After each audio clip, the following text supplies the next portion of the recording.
किसान भाइयों नमस्कार, मैं सतीश आपका एक बार फिर से स्वागत करता हूं। किसान भाइयों, जो सबसे बड़ी समस्या मैंने आपको बताई थी, इस बार मेरे क्षेत्र में तना छेदक का काफ़ी ज़्यादा प्रभाव पड़ा है। बहुत से किसान भाइयों ने तरह तरह की दवाएं डाली हैं। कुछ किसान भाइयों के खेत में रुक गया, कुछ किसान भाइयों के खेत में नहीं रुका।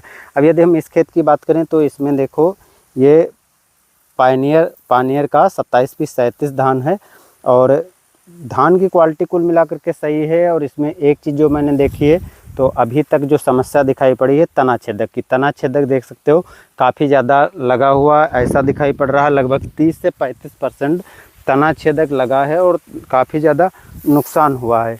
लेकिन यहाँ पर जो समस्या दूसरी देखने को हमें मिली है, वो यही मिली है कि तना छेदक के अतिरिक्त थोड़ा बहुत गंधी का प्रकोप हुआ है, ज़्यादा नहीं, थोड़ा बहुत देख सकते हो कि धान में समस्या आई है।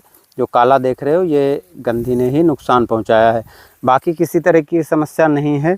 और हालांकि खेत में पानी जमा रहता है, उसके बावजूद जो है धान पक चुका है। बस सबसे बड़ा नुकसान जो हुआ है इसमें बस यही नुकसान हुआ है, जो तना छेदक की समस्या है वो सबसे ज़्यादा देखने को मिली। आप देख सकते हो कि लगभग 30% तक काफ़ी भारी नुकसान हो गया है।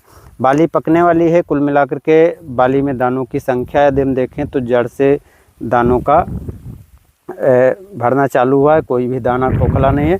अच्छी बात यह है कि इस खेत में आपको हल्दी रोग किसी भी पौधे में दिखाई नहीं पड़ रहा है। तो जब हल्दी रोग नहीं लगा है तो अब दाना पकने वाला है और लगभग 50 से 60% बाली पक चुकी है, तो अब हल्दी रोग लगेगा भी नहीं, क्योंकि दुग्धावस्था से ही हल्दी रोग के लक्षण दिखाई पड़ना चालू हो जाते हैं। लेकिन हल्दी रोग से तो इस खेत में बचाव हो गया।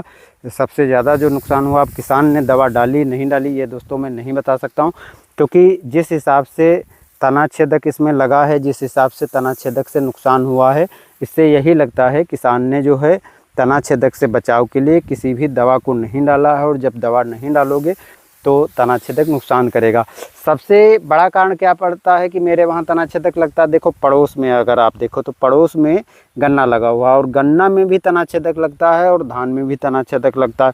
तो जैसे यहाँ पर धान में अगर आपने दवाई डाल दी तो जो पतंगे हैं इसके और अंडे की अवस्था, वो सब गन्ने में ट्रांसफ़र हो जाते हैं। कीट अंडा वहाँ रखेंगे और बाद में वहाँ से जो है कीट जो है प्यूपावस्था में धान को नुकसान पहुंचाता है। अगर धान में डाल दिया तो गन्ने में चले जाते हैं कीट पतंगे, और गन्ने में डाल देते हैं तो धान में। इसलिए इस बार धान में तो समस्या दिखाई पड़ रही, धान के साथ साथ गन्ने में भी।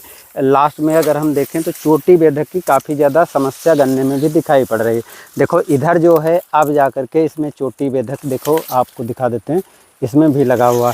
तो इस कीट से रोकथाम के लिए किसान भाइयों ने अलग अलग किसानों ने अलग अलग दवाओं को डाला, लेकिन वो दवाएं इतना बेहतर ढंग से काम नहीं किया। बहुत से किसानों का पैसा भी चला गया और अकेली दवा डाला, जैसे फिप्रोनिल डाल दिया, इमिडाक्लोप्रिड डाल दिया, उनसे कोई बचाव नहीं हुआ है। हाँ, उन किसान भाइयों को ज़रूर फ़ायदा मिला है जो फिप्रोनिल के साथ साथ थायोमेथाक्सम या इमिडाक्लोप्रिड मिला करके डाला, उनको बेटर लाभ मिला है। और कुछ किसान भाइयों ने जो है लैम्डा आदि का स्प्रे कर दिया गंधी के टाइम, तो उनको तो फ़ायदा मिला है। लैम्डा के साथ बहुत से किसान भाइयों ने थायोमेथाक्सम मिला लिया, और बहुत से किसान भाइयों ने थायोमेथाक्सम के साथ में कार्टाप हाइड्रोक्लोराइड दोनों को मिला करके डाला।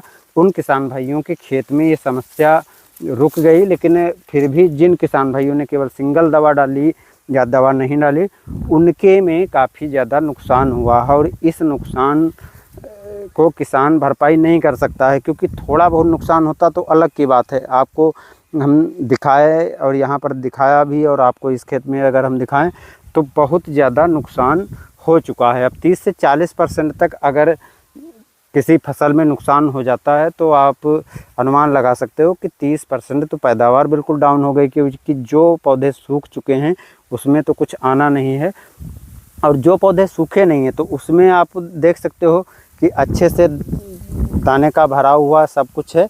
लेकिन तो किसान भाइयों, यहाँ पर जो पानियर की वैरायटी थी वो मैंने दिखा दी है, और आप देख सकते हो कि पानियर में कुल मिलाकर के तो सब ठीक ठाक है। बस 2 समस्याएं देखने को मिली। एक तो गंधी का थोड़ा बहुत प्रकोप हुआ था, जो किसान भाई की गलती है, उन्होंने कुछ डाला नहीं। और दूसरी समस्या जो है यहाँ पर बस यही आई है कि तना छेदक काफ़ी ज़्यादा लगा हुआ है। और तना छेदक का, जैसे मैंने पिछले वीडियो में, बहुत से वीडियो में आपको बताया भी कि तना छेदक के लिए किसान भाइयों ने दवाओं को डाला है, बहुत से किसान भाइयों ने नहीं डाला है। क्योंकि कुछ किसान भाई पुरानी की सोच के रहते हैं कि धान में हम कुछ नहीं डालेंगे, जो कुछ नुकसान होना हो जाएगा, कितना ज़्यादा नुकसान होगा। तो ऐसी सोच भी आज के बहुत से किसान भाई हमारे क्षेत्र में रखते हैं, और अपने धान की फसल में कोई कीटनाशक वगैरह नहीं डालते हैं, और उससे जो नुकसान होता है वो नुकसान वो सहन कर लेते हैं। ऐसा नहीं है कि नुकसान पे उनको पछतावा होता भी है तो भाई गलती किसकी है? गलती तो तुम्हारी है कि तुमने कुछ डाला नहीं।